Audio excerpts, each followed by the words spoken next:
रमता राम जपो रे प्राणी, अब तो सुन ले राम कहानी।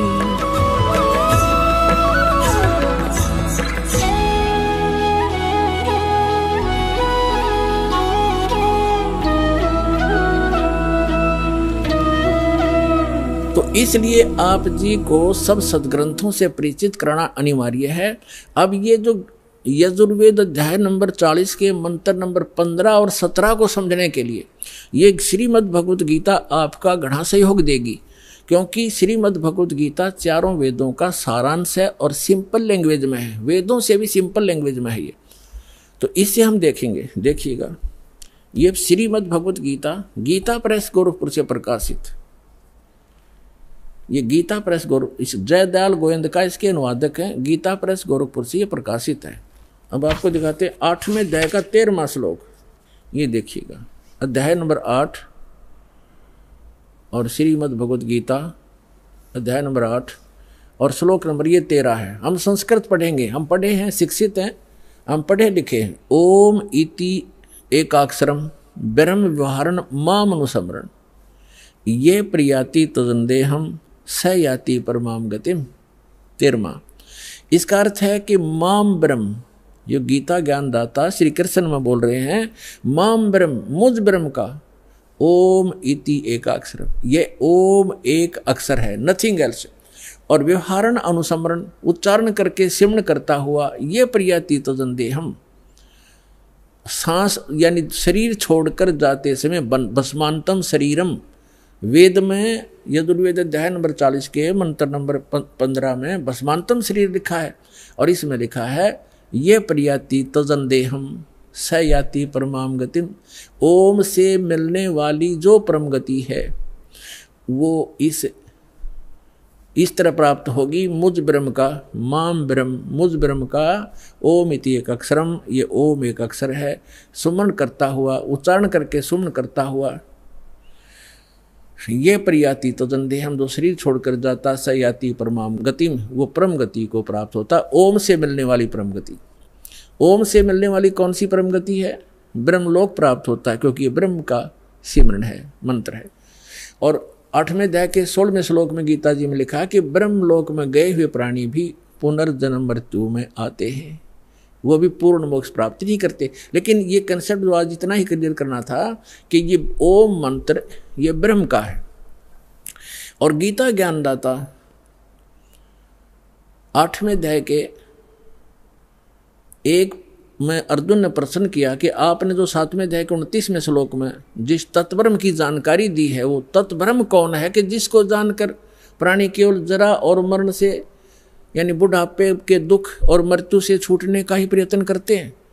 तो वो किम तत्ब्रह्म, जिसको जानने के बाद प्राणी यहाँ की किसी वस्तु की इच्छा नहीं करता, गीता ज्ञानदाता ने 8वें अध्याय के 3रे श्लोक में कहा कि वो परम अक्षर ब्रह्म है, वो तो परम अक्षर ब्रह्म है, यानी गीता ज्ञानदाता से अन्य वो सुप्रीम पावर है। तो श्रीमद् भगवत गीता अध्याय नंबर 15 के श्लोक 1 से लेकर 4 में, 16 और 17 में स्पष्ट किया हुआ है, इन पूरे ब्रह्मांड की एक सतीथि बताई है कि उल्टा लटका हुआ संसार रूपी वृक्ष है, ऊपर को जो जड़ है वो तो पूर्ण परमात्मा है, सबका धारण पोषण करने वाला वो परम अक्षर ब्रह्म है, और जमीन से जो बाहर दिखाई देता है वो तना, वो जड़ तो प्रोक्ष है, गुप्त है, हिडन है, छुपी हुई है, और बाहर जो दिखाई देता है वो वृक्ष कहलाता है। तो परमात्मा ने खुद आकर अपनी वाणी में बोला है, अक्षर पुरुष एक पेड़ है, और सरपुरुष यानी ज्योति निरंजन वाकी डार, और तीनों देवा शाखा हैं, ये पात रूप संसार। और पेड़ जो जड़ है वो गुप्त है, तो जो जमीन से बाहर दिखाई देता तना उसको अक्षर पुरुष समझो, आगे उसके मोटी डार निकलती है उसको सरपुरुष समझो, उसके 3 शाखाएं हैं, रजगुण ब्रह्मा सतगुण विष्णु तमगुण शिव जी रूपी, ये शाखाएं समझो, और पात रूप हम सब संसार समझो। तो वृक्ष का पालन कहाँ से होता है? मूल से, जड़ से।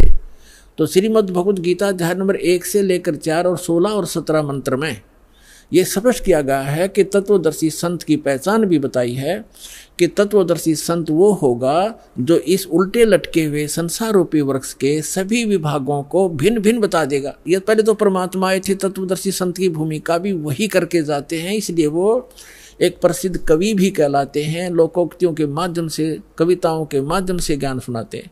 तो उन्होंने 600 वर्ष पहले बताया था, अक्षर पुरुष एक पेड़ है और सरपुरुष वाकी डार और तीनों देवा शाखा हैं ये पात रूप संसार। अब वो जड़ कौन बताओगा? जड़ तो उन्होंने गुप्त छोड़ दी, इस दास को भेजा कि वो जड़ कौन है। वो कबीर साहब है, वो परम अक्षर ब्रह्म है, वो मूल। तो 15वें अध्याय के गीता जी के 1 से 4 का अर्थ है कि हे गीता ज्ञानदाता कहता है कि अर्जुन, तत्वदर्शी संत की यह पहचान होगी कि उस संसार रूपी वृक्ष के सभी पार्ट्स को, सभी विभागों को, तना, डार, पत्ते, जड़ कौन है, तो जो बताता है सवेदवित, वो तत्वदर्शी संत है। उसके पश्चात तत्वदर्शी संत की प्राप्ति के पश्चात परमेश्वर के उस परम पद की खोज करनी चाहिए, जहां जाने के बाद साधक लौटकर कभी संसार में नहीं आते। और जिस परमेश्वर ने सारे ब्रह्मांडों की रचना की, और केवल उसकी भक्ति करना, मेरी भी नहीं करना। यदि पूर्ण मोक्ष चाहता है, जहां जाने के बाद फिर लौट कर नहीं आते, वहां जाना चाहता है। और फिर 15वें अध्याय के 16 और 17 बताया है कि 3 पुरुष हैं, सरपुरुष और अक्षर पुरुष। सरपुरुष तो ये ज्योति निरंजन काल है, अक्षर पुरुष उसका तना समझो, जो 7 संग ब्रह्मांड का स्वामी है, और सरपुरुष केवल 21 ब्रह्मांड का स्वामी है। और उसके 3 शाखा हैं जो वृक्ष के, वो रजगुण ब्रह्मा, सतगुण विष्णु, तमगुण शिव जी रूपी समझो। और फिर बताया है 15वें अध्याय के 17वें श्लोक में कि उत्तम पुरुष है तू अन्य परमात्मा इति उदाहरते। उत्तम पुरुष तो कोई और है, जिसको भगवान कहते हैं, परमात्मा कहते हैं, वही तीनों लोकों में प्रवेश करके सबका धारण पोषण करता है। अवैश्वर है, वो अविनाशी परमेश्वर है, सबका धारण पोषण वही करता है। जैसे मूल से, जड़ से पूरे पेड़ की, वृक्ष की पोषण होता है, परवरिश होती है। तो यहाँ ये स्पष्ट किया है। और कई आपको भ्रमित कर देंगे कि गीता अध्याय नंबर 15 के श्लोक नंबर 18 में गीता ज्ञानदाता कहता है कि मैं लोक वेद में पुरुषोत्तम प्रसिद्ध हूं। तो पुण्यात्माओं, वहां ये क्या कहता है कि मेरे अंतर्गत जितने भी प्राणी हैं 21 ब्रह्मांड में, इनसे मैं श्रेष्ठ हूं, इनसे मजबूत हूं, इनसे बलवान हूं, ताकतवर हूं, बुद्धिमान हूं। इसलिए लोक वेद में इस दंत कथा के आधार से मैं पुरुषोत्तम प्रसिद्ध हूं। आई एम नॉट पुरुषोत्तम, क्योंकि उसने तो 15वें अध्याय के 17वें श्लोक में स्पष्ट कर दिया कि पुरुषोत्तम तो कोई और है, उत्तम पुरुष है तू अन्य परमात्मा इति उदाहरते। तो कहने का भाव ये है पुण्यात्माओं, एक तो 2 परमात्मा से दोगे। गीता अध्याय नंबर 18 के श्लोक नंबर 62 में और 66 में गीता ज्ञानदाता स्वयं कहता कि अर्जुन, तू सर्वभाव से उस परमेश्वर की शरण में जा, उस परमेश्वर की कृपा से ही तू परम शांति को और सनातन परम धाम को प्राप्त होगा। यानी परम शांति चाहिए और शाश्वत स्थान जहाँ जाने के बाद फिर लौटकर कभी संसार में नहीं आते, वो चाहिए। तो उस परमेश्वर की शरण में जा, यानी गीता ज्ञानदाता से अन्य है। और फिर उसके विषय में बताया कि चौथे अध्याय के 32 और 34 मंत्र में स्पष्ट किया है कि वो परमात्मा अपने मुख कमल से आके ज्ञान देता है, वो तत्व ज्ञान है। उसके मुख कमल से बोलेगी वाणी में, सच्चिदानंद घन ब्रह्म की वाणी में वो यज्ञों की जानकारी, यानी धार्मिक अनुष्ठानों की जानकारी विस्तार से कही गई है। वो तत्व ज्ञान है। उस तत्व ज्ञान को तो तत्वदर्शी संतों से पूछ, मैं नहीं जानता। यदि जानता होता गीता ज्ञानदाता तो एक अध्याय और बना देता। इसलिए उसने कह दिया है कि तत्वदर्शी संतों से पूछो। फिर बताया है कि तत्वदर्शी संत की प्राप्ति के उपरांत 15वें अध्याय के 4थे श्लोक में परमेश्वर के उस परम पद की खोज करनी चाहिए, जहां जाने के बाद साधक फिर लौटकर संसार में कभी नहीं आते। 17वें अध्याय के 23वें श्लोक में उस परमेश्वर को पाने की, शाश्वत स्थान को पाने की, उस परम धाम को पाने की विधि बताई है। ओम तत्सत इति निर्देश ब्रह्मण त्रिविध समर्थ है। उस सच्चिदानंद घन ब्रह्म के पाने का इस 3 मंत्र के जाप का निर्देश है, फाइनल फैसला है, नथिंग एल्स। तो गीता ज्ञानदाता ने अपना नाम तो ओम स्पष्ट कर ही दिया। तत् और सत ये सांकेतिक हैं, ये तत्वदर्शी संत के लिए छोड़ दिए। तो वो तत्वदर्शी संत ये रामपाल दास सतलोक आश्रम बरवाला जिला हिसार में है। इसके पास वो कंप्लीट कोर्स है। तत् और सत ये सांकेतिक हैं, तत् ये सरपुरुष का मंत्र है, ये अन्य मंत्र है, तत् नहीं है, अन्य मंत्र है। और सत ये परम अक्षर ब्रह्म का मंत्र है, जाप है, वो अन्य मंत्र है। उसको सार शब्द भी कहते हैं, सार नाम भी कहते हैं, आदि नाम भी कहते हैं। तो ये कंप्लीट कोर्स है उस परमेश्वर के पाने का। और वो कंप्लीट कोर्स उस तत्व ज्ञान के अंदर है जो परमात्मा ने स्वयं आकर बोला है। उसमें कंप्लीट ज्ञान है, कंप्लीट कोर्स है। प्रथम मंत्र सतनाम, फिर सार नाम, इससे मोक्ष होगा। वो साधना इन वेदों में नहीं है। वेदों में परमात्मा की महिमा है। परमात्मा कबीर जी ने 600 वर्ष पहले अपनी अमृतवाणी में तत्व ज्ञान में कहा था कि वेद मेरा भेद है, मैं ना मिलूं वेदन के माही, और जौन वेद से मैं मिलूं। ये वेद जानते नहीं, ये चारों वेद मेरी महिमा का गुणगान करते, लेकिन इन वेदों में वर्णित विधि से मेरी प्राप्ति नहीं हो सकती। और जिस ज्ञान से, जिस वेद से, उस तत्व वेद से मैं मिलूं, वो ज्ञान इन वेदों में नहीं। ये वेद जानते नहीं। वेद मेरा भेद है, मैं ना मिलूं वेदन के माही, और जौन वेद से मैं मिलूं। ये वेद जानते नहीं। उसको बताने के लिए स्वयं परमात्मा थे। तो हमारा जो प्रसंग चल रहा है, हमने पुरुष को सिद्ध करना। पुरुष माने परमात्मा। ये देखिएगा, श्रीमद् भगवत गीता रख दी, यजुर्वेद उठा लिया, और ये महर्षि दयानंद सरस्वती द्वारा ही अनुवादित है। ये यहाँ से प्रकाशित है। ये वही वाला है जो हम पढ़ रहे थे अभी थोड़ी देर पहले। ये वही वाला है। हम 4400 अध्याय पढ़ रहे हैं, 40वां अध्याय यजुर्वेद का। 15वें श्लोक में हमने पढ़ा है ओम करतो समर कलवे समर करतो समर। ये तो पढ़ लिया कि ओम नाम का जाप काम करते करते श्रवण करो, विशेष कसक के साथ श्रवण करो, मनुष्य जीवन का प्रथम करतो जानकर श्रवण करो। वायु अनिलम अमृतम अथ ईदम भस्मांतम शरीरम। शरीर भस्म होने पर, नष्ट होने पर, छोड़ने के समय जब आपकी जो वायु है, प्राण आपके जो जीव है, उसमें इतना अमृतव हो जाएगा कि वो जो ओम से होता है। अब हम यहाँ आते हैं 4400 अध्याय 40 में जाएगा 17वें श्लोक में। ये 17वां मंत्र है। इसमें लिखा है हे मनुष्यों, जैसे ज्योत स्वरूप रक्षक मुझसे, गीता वेद ज्ञान दाता कहता है, मुझसे अविनाशी यथार्थ कारण के आच्छादित मुख के तुल्य उत्तम अंग का प्रकाश किया जाता है, या किया जाता है आना चाहिए। और वह प्राण व सूर्य लोक में पुरुष है। ये पुरुष शब्द है संस्कृत में। पुरुष माने पूर्ण परमात्मा। हमने पुरुष सिद्ध करना था यहाँ से। पुरुष माने पूर्ण परमात्मा। एक तो ये खुद कहता है कि मैं ज्ञान दे रहा हूँ, हे मनुष्य, क्योंकि ज्योत स्वरूपी रक्षक मुझसे, ये ज्योत स्वरूपित है काल, मुझसे जो अविनाशी यथार्थ कारण के आच्छादित मुख के तुल्य उत्तम अंग का प्रकाश किया जाता है। यानी ज्ञान दिया जा रहा है। जो वह वेद ज्ञानदाता कह रहा है कि जो वह प्राण व सूर्य मंडल में पूर्ण परमात्मा है, वह तो प्रोक्ष है। वह तो प्रोक्ष है, यहाँ है लिखना था। अहम, यू कहता अहम, ये है असो, सो असो अहम। ओम खम ब्रह्म। खम माने ब्रह्मलोक, दिव्य आकाश रूप, ब्रह्मलोक रूपी दिव्य आकाश में ब्रह्म रहता है, और ये मेरा ओम नाम है। अहम, अहम माने मैं आकाश के तुल्य व्यापक ब्रह्म, ब्रह्म ना लिखा, मैं ब्रह्म हूँ और मेरा ओम नाम, मैं उसका ओम सब का रक्षक जो मैं उसका ऐसा नाम जानो। ऐसा कि ओम लिखना था, मेरा ये ओम नाम जानो। ये आधाड़ंगा डाया इसने, तो इसे सिद्ध हो गया कि वेद ज्ञान दाता कह रहा है कि मेरा तो ओम नाम है। वो परमात्मा, पुरुष माने पूर्ण परमात्मा तो गुप्त है, वो अन्य है, वो प्रोक्ष है। तो यहाँ अब हम आते हैं ऋग्वेद मंडल नंबर 9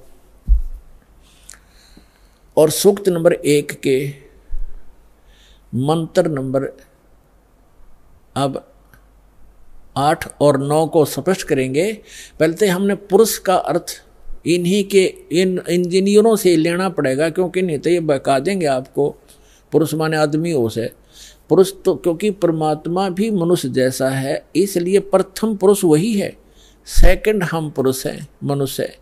तो वहाँ प्रथम पुरुष, क्योंकि जैसे पवित्र बाइबल में लिखा है कि परमात्मा ने मनुष्य को अपने जैसा बनाया, तो वो भी पुरुष है, वो परमात्मा है। हम भी पुरुष हैं, हम नासवान हैं, हम डुप्लीकेट हैं, उसकी शकल है, उसी के आकार मिलते जुलते मनुष्य जैसे मनुष्य। तो ऐसे ही जिनको भगवान मिले हैं, उन्होंने कहा गरीबदास साहिब जी ने अपनी अमृतवाणी में कि हमरे ही उनियार हैं, हमारा सृजनहार, हमारी ही शकल का हमारा भगवान, हमारा बनाने वाला वो परम पिता। तो यहाँ पुरुष जो है इस भगवान परमात्मा की तरफ संकेत है। इन्होंने भले ही गोल बोल करना चाहा, यहाँ पुरुष लिखना शुरू कर दिया, परमात्मा लिखना बंद कर दिया, हमें मूर्ख बनाने के लिए। ये जनता के नासक थे, इनको संस्कृत अवश्य आती थी, अध्यात्म ज्ञान था नहीं, ये काल के भेजे हुए दूत थे। तो ये मैं ऋषि दानंद हो, चाहे इसके चेले जितने भी जो इस अनुवाद कर रहे हैं इसका वेदों का, ये स्वयं भ्रमित हैं और समाज को यथार्थ ज्ञान नहीं दे सके। और चाहे आज तक के जितने ऋषि महर्षि हुए हैं उनको यथार्थ ज्ञान नहीं था। केवल परमात्मा ने जिन महापुरुषों को अपना परिचय दिया, अपना साक्षात्कार करवाया, सचखंड लेकर गए, वापस छोड़ा, उन महापुरुषों को छोड़कर और किसी के पास अध्यात्म ज्ञान नहीं था। अब वो ज्ञान इस दास को दिया उस परम पिता ने, इसका लाभ उठाओ। अब देखो, अब हम आगे ऋग्वेद मंडल नंबर 9 सूक्त 1 और मंत्र नंबर ये 6 तक तो ये परमात्मा लिखते आगे, और 7 में इन्होंने पुरुष लिखना कर दिया। उस पुरुष को, उस परमात्मा को लिखना था, तब माने उस परमात्मा उस पुरुष को लिख दिया। कोई बात है यार, यहाँ गड़बड़ कर दी। अब पुरुष माने परमात्मा, आपको पूर्ण परमात्मा, तो हम इसको पूर्ण परमात्मा बोलेंगे। उस पूर्ण परमात्मा को उग्र गतियाँ प्रेरणा करती हैं, यानी जब संसार में हाहाकार मच जाती है और अध्यात्म गुरु जो है अज्ञानी हो जाते हैं, उनका उद्देश्य केवल जनता को ठगना ही हो जाता है और हाहाकार मच जाती है, सब प्राणी दुखी हो जाते हैं, तो परमात्मा दुखी होता है क्योंकि हम उनके बच्चे हैं, वो हमारा पिता है। तो अपने का दुख अपनों को ही होता है। तो फिर वो परमात्मा उन उग्र गतियों से प्रेरित होकर 600 वर्ष पहले परमात्मा आए थे, ऐसा ज्ञान बता गए थे, एकदम शांति हो गई थी समाज में जो अभी तक चल रही थी। कोई लूटा खसोटी नहीं थी, प्यार से रहते थे, कोई किसी की आत्मा दुखाते समय डरता था भगवान से। अब आग लगी है, सब पूरे विश्व में माया माया दिखाई देती है, ना कोई लाज रही, ना कोई शर्म रहा, ना भगवान का डर रहा। तो अब पुनः स्थापना करने के लिए उस शांति की और भक्ति की परमात्मा ने पहले से ही वचन बोल रखा था कि जब कलयुग 5500 वर्ष बीत जाएगा तब मैं अपना दास भेजूंगा, उसको पूर्ण ज्ञान दूंगा। वैसे तो भगवान ने कहा था मैं स्वयं आऊँगा 12वें पंथ में, गरीबदास वाले पंथ में। परमात्मा नहीं आए तो दास को भेज दिया, वो कंप्लीट स्पिरिचुअल नॉलेज और पूरी पावर देकर, उस परमात्मा ने अपनी पावर देकर।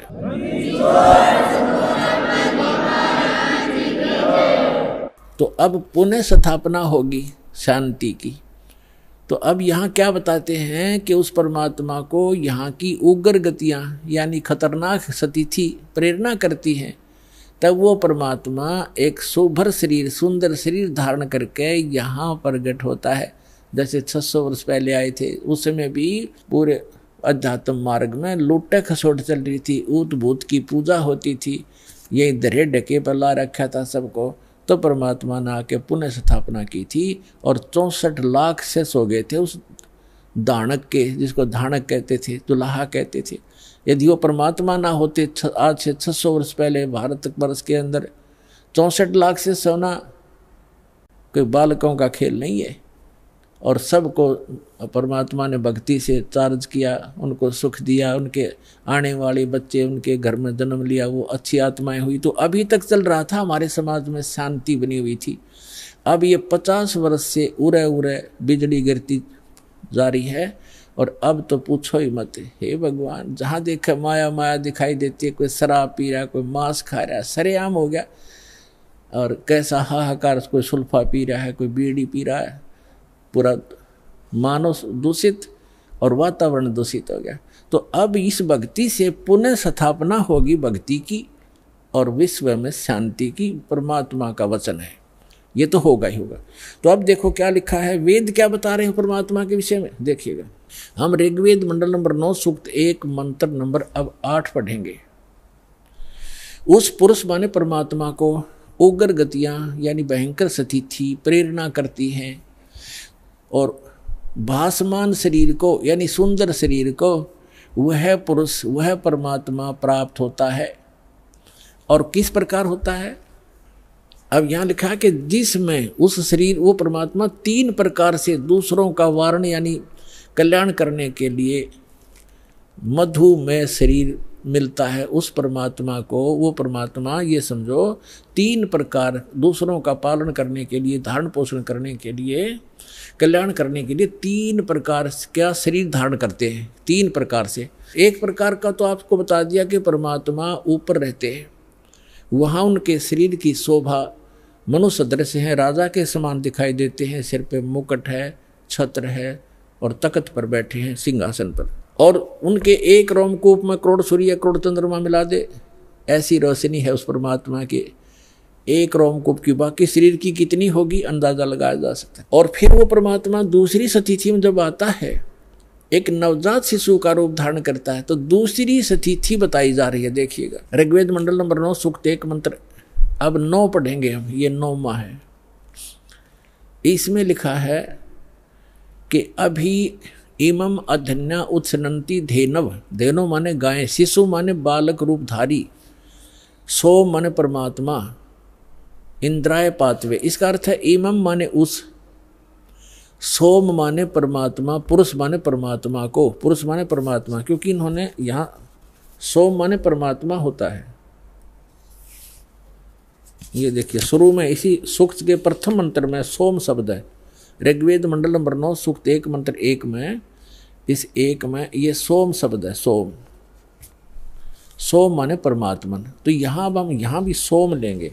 ऋग्वेद मंडल नंबर 9 सूक्त 1 मंत्र 9 में सोम शब्द है। सोम, उस परमात्मन को, उस परमात्मन को, उस पर पुरुष को, परमात्मा को जो शिशु रूप धारण करके आता है कुमार अवस्था में यानी बाल्य अवस्था में। अभी अधन्या, अधन्या माने अहिंसन, ये लिख दिया इन्होंने। अध माने अभी माने पूर्ण रूप से, सब प्रकार से।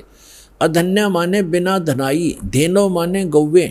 हमारे यहाँ क्षेत्र में हरियाणा के अंदर जो गायें नए दूध नहीं होती, गर्भ धारण नहीं किया जिसने, उसको ये कहते हैं ये बिना धनाई है, अधन्या। क्योंकि ये कुछ शब्द हमारी लैंग्वेज में संस्कृत के, कुछ पंजाबी के, कुछ वैसे अन्य भाषाओं का भी समावेश है।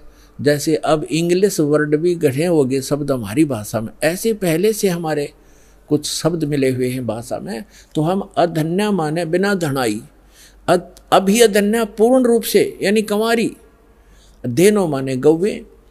उस परमात्मा की जो शिशु रूप धारण करके जब आता है, उनके परवरिश की लीला कंवारी गायों के द्वारा होती है, ये वेद बताते हैं। और वो किस परमात्मा की हुई है? श्री कृष्ण की का इतिहास आपके पास जीवनी है, श्री रामचंद्र की जीवनी आपके पास है, जिनको आप भगवान माना करते थे, या ब्रह्मा विष्णु महेश की दिखा दो इतिहास, उन्होंने ऐसे कुंवारी गाय का दूध पिया हो। तो हु इज गॉड?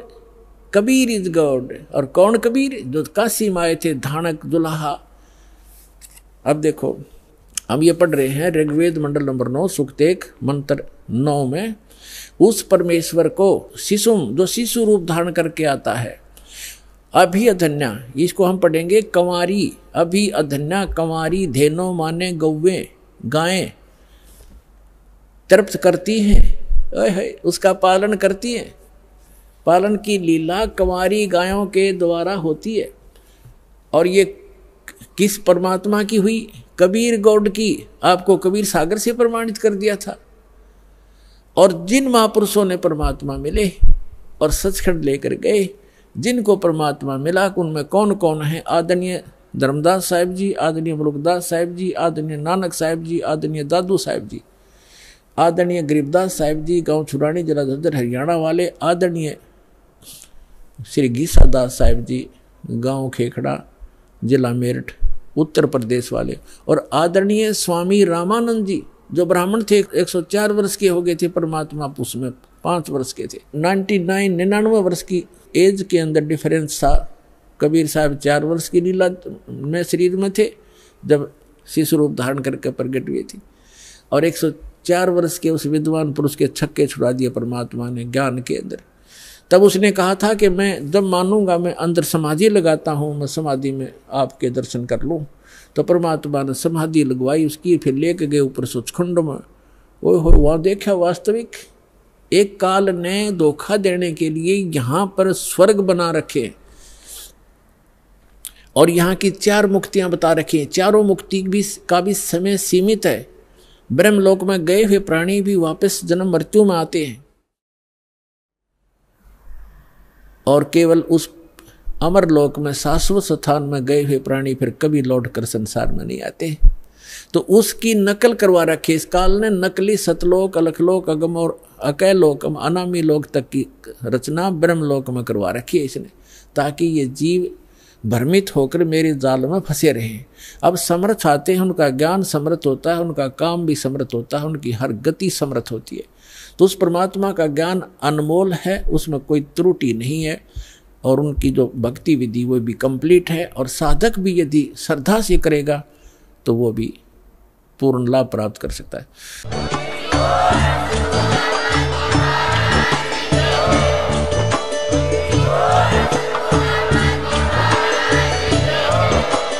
आप सुन रहे थे जगत गुरु तत्वदर्शी संत रामपाल जी महाराज जी के मंगल प्रवचन। अधिक जानकारी के लिए विजिट कीजिए हमारी वेबसाइट www.jagatgururampalji.org। संत रामपाल जी महाराज जी के शुभ आशीर्वाद से पूरे विश्व भर में 500 से भी ज्यादा नाम दीक्षा केंद्र हैं, जिन पर संत रामपाल जी महाराज जी द्वारा ऑनलाइन निशुल्क नाम दीक्षा दी जा रही है। अपने नजदीकी नाम दीक्षा केंद्र का पता करने के लिए संपर्क करें 8222880541।